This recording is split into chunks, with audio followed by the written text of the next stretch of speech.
If you're like me, then you don't like thumb tabs. You hate having to break open the box to actually get the pieces inside because you think that it ruins the look of the box. And let's be honest, it does. You're basically breaking the box to get inside the pieces. Well, no longer, ladies and gentlemen, will we have to suffer, for I have found the solution towards getting into these boxes without using the thumb tab.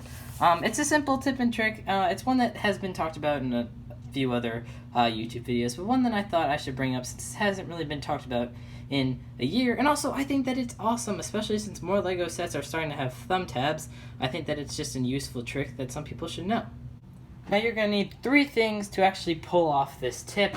First one being a Lego box, obviously, a hairdryer, not so obviously, and then a pocket knife, or basically anything that is sort of flat and sharp that could maybe cut through a Lego box. Now, I have to say, of course, to any younger kids or younger people in the audience, that when you're using a hairdryer, you should probably get your parents to help you maybe plug it in, and then if you're using a sort of sharp, flat object, then you should also have your parents help you pick out what you want to use. I've heard that you could also use a butter knife or scissors, but just make sure that you're being safe and you don't hurt yourself. Obviously, you're going to want to have your hairdryer plugged in, but you're going to want to turn it all the way up to hot, if it does have that setting, and then of course high. Mine's not plugged in, so nothing's happening, but ideally the hairdryer should start, and then you can begin the first step of the tip, which I will explain in a second.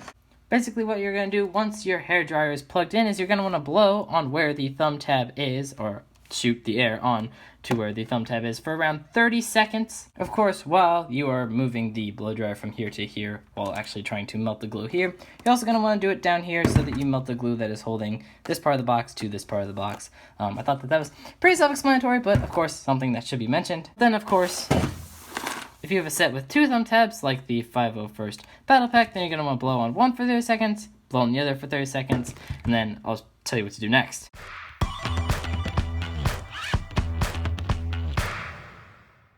So after doing it for 30 seconds, which as I'm sure you saw, I just did, you're going to want to take your sharp object and then you're going to want to stick it right here where the Lego would be. And you're going to want to try to slide it, and you can maybe feel that the glue inside may have melted. If not, you're probably going to want to do it again for another 30 seconds. Warning, the box will be a little hot to the touch.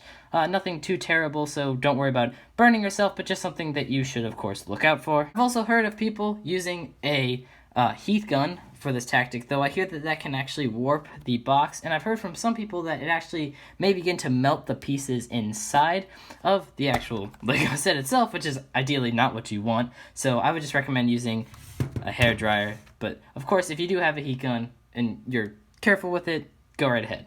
Also, when doing the tactic where you stick the knife in here, if you start to hear the box sort of tearing, then you should stop instantly and go back to blow drying the actual thumb tab for another 30 seconds, just because if you don't, then you'll end up with something like this where the package is kind of torn. You can see sort of on the roof, sort of some of the actual packaging has torn from the top and onto the actual cover itself, which is ideally, that's not what you want. You want it to all come off perfectly, but you can see where the glue actually came off right here, and then is actually on the packaging still right there. But this is ideally what you're going to get, but of course, if the glue is not fully melted, you'll end up with something like this, which is not what you want.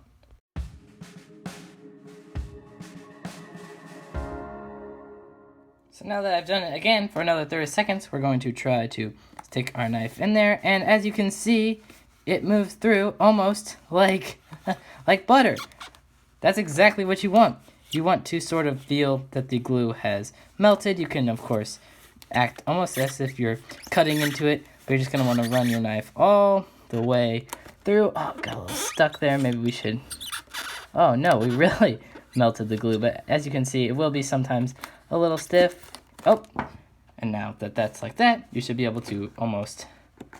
Oh, we got it. We got it. Yep, we should be getting it, and oh, there we go. As you can see, the glue is completely melted on these flabs and on the top, and we didn't actually have to break into the box to use the thumb tab. If you take it out, these bags might be just a little hot, but you'll see all the pieces seem to be perfectly fine. The instruction book, of course, is also perfectly fine. Everything is in great condition, and you still have the box in good condition as well. Like I said, for a set that has 2 of these thumb tabs, you're probably going to want to do the same thing but twice. per each thumb tab, though you won't have to do the flabs twice since there is only 2 flabs on each set. And I don't believe that there has ever been any other Lego set with more than 2 thumb tabs, so I think around 4 minutes should be the longest that this will take you. Personally, it took me a little longer. That's because I forgot a few steps and had to go back and redo it, but yeah, overall, perfect, works almost every time. There may be just a little bit of glue left on your knife. You can just peel that right off, no problem at all, no mess, no nothing. And there you go, you got a box that looks nice, the thumb tab has not been used, everything looks perfect on it. This is perfect for if you want to just keep your boxes nice if you're a collector, or if you ever plan on maybe reselling the set.